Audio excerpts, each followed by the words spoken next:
শেখ হাসিনাই তো নাই বাংলাদেশে, তাহলে কারে ফাঁসি দিল? আমার জীবনে ভয়লা ভোট দিয়েছিলাম জাতীয় পার্টির লাঙ্গলে। পাপ কখনো বাপকেও ছায় না। অবশ্যই হাসিনা ফিরে আসবে, আজ না হলেও কাল হলেও আসবেই।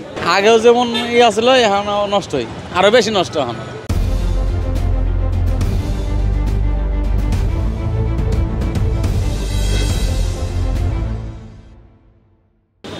শেখ হাসিনা দেশে নাই, তার ফাঁসি হয়েছে, এটা তো সাধারণ মানুষই তো বুঝতে পারতেছে না। এবং শেখ হাসিনারই কথা, আমার কোনো ভালো একজন অ্যাডভোকেটও সেখানে না, আইনজীবীও সেখানে না, তাই ভাইসাইটা কীভাবে হলো?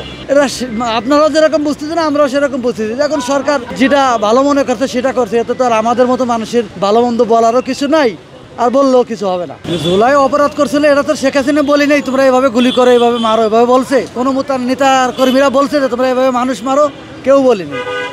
ছাত্ররা আন্দোলন করছে, ছাত্ররা আন্দোলনের পরে এই একটা দুর্ঘটনা ঘটে গেছে। শেখ হাসিনা তো লাস্টে সে নিজের জীবন নিয়ে নিজেই সেনাপ্রধান তারে বাংলাদেশ থেকে বিদায় দিয়ে দিয়েছে। এখানে শেখ হাসিনার বা তার আওয়ামী লীগ নেতাকর্মীদের কতটুকু কি ক্ষমতা, এটা তারাই ভালো জানে। এটা ভালো হয় নাই, এটা আমাদের মতন মানুষের যারা আমি কোনো রাজনীতি করি না। আমার জীবনে ভয়লা ভোট দিয়েছিলাম জাতীয় পার্টির লাঙ্গলে। আমি কোনো আওয়ামী লীগ বিএনপি করি না, তবে আমার জানার মতো এটা ভালো হয়নি, যেহেতু সে দেশে নাই, সেই মুহূর্তে দেশে নাই, তার ফাঁসি হওয়াটা এটা কতটুকুন শিওর, কতটুকুন কারেক্ট হয়েছে সরকারের, এটা ভাই আমরা সাধারণ মানুষ, আমরা এর বেশি কিছু বলতে পারবো না।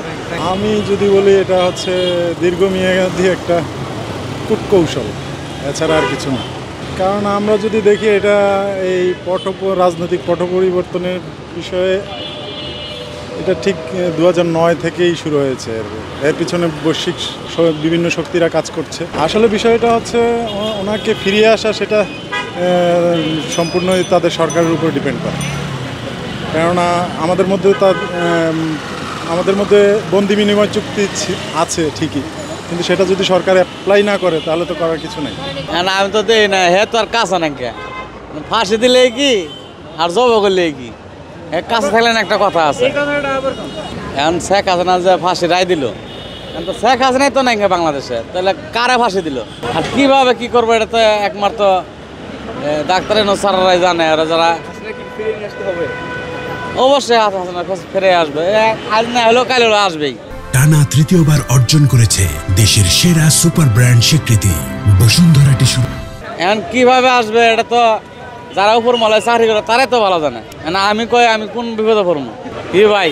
বাংলাদেশটা নষ্ট, আগেও যেমন আসলো এখন নষ্টই, আরো বেশি নষ্ট। এখন কারামারি কাটা খাইতেছে, দুলাই অন্ধিকার লাগাই দিচ্ছে।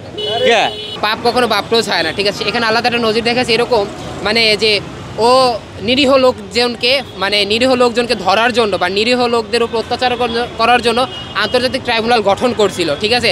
আজকে দেখেন আল্লাহ তাআলার কি বিচার। হ্যাঁ, আজকে সে ট্রাইব্যুনালেই ওর ফাঁসির আদেশ হচ্ছে, বা ওর ফাঁসি হওয়ার আদেশ জারি হয়েছে। শেখ হাসিনাকে ফিরে আনা অসম্ভব না, অবশ্যই সম্ভব। তবে এখানে হচ্ছে কি আপনার বসতে হবে দিল্লির সাথে বসতে হবে। কারণ এখন একটা জিনিস হচ্ছে, শেখ হাসিনা আছে দেশের বাহিরে, আমরা দেশের বাইরে যে এত কিছু করতে পারবো না। আমাদের অবশ্যই একটা পরামর্শ করতে হবে এবং ওকে আনার জন্য যা করা দরকার তা করতে হবে। এটা আমি ডক্টর মোহাম্মদ ইউনূসের একান্তভাবে অনুরোধ, জনগণ হিসাবে, কোনো রাজনৈতিক দল না বা কোনো কিছু না, বাংলাদেশের জনগণ হিসাবে ওনার কাছে অনুরোধ যে শেখ হাসিনাকে আনার জন্য যা করা দরকার করতে হবে। উনি তো রায় হইবই, কারণ উনি তো মানুষের ক্ষতি করছে, এই জন্য ওনার রায় হওয়াটা উচিত। কারণ উনি মানুষকে অনেক জামাত ইসলামের লোকেরা যেভাবে ফাঁসি দিয়েছে, উনি নিজের হাতে ফাঁসি দিয়েছে, তাহলে ওনার ফাঁসি হইব না? উনি অন্যায় করছে, অপরাধ করছে। এই জন্য আমরা সবাই চাই ওনার ফাঁসি হোক, কার্যকর হোক। এখন তো কার্যকর হয় না, কিন্তু রায় হয়েছে, কার্যকরটা হোক, এটাই আমরা চাই সবাই। এখন দেশের বাইরে থেকে আনবে আইন ফাঁসি দেওয়ার জন্য সরকারের প্রতি আমরা আকুল আবেদন জানাই, যেন ওনাকে আইনায় ফাঁসি দেওয়ার ব্যবস্থা করুন। যে কুয়া খোদে ওই কুয়া তারই পড়া লাগে। সে যে আন্তর্জাতিক আদালত, সে নিজে মানুষকে বা বিএনপির দমন করার জন্য করছিল, এখন সেই আন্তর্জাতিক আদালতে তার বিচার ফাঁসির রায় হইল। এই জন্য সে এটা আগে চিন্তা করেনি তার এই অবস্থাটা এরকম হবে। সে মনে করছে যে চিরস্থায়ী আমার ক্ষমতা। অনেক মানুষ তাকে বুঝাইছে, অনেক আলেমরা বুঝাইছে যে আসলে কারো ক্ষমতা চিরস্থায়ী না, কারো ক্ষমতা চিরস্থায়ী থাকে না। যদি সে এই জিনিসটা আগে বুঝতো তাহলে এত বড় কিছু হইতো না।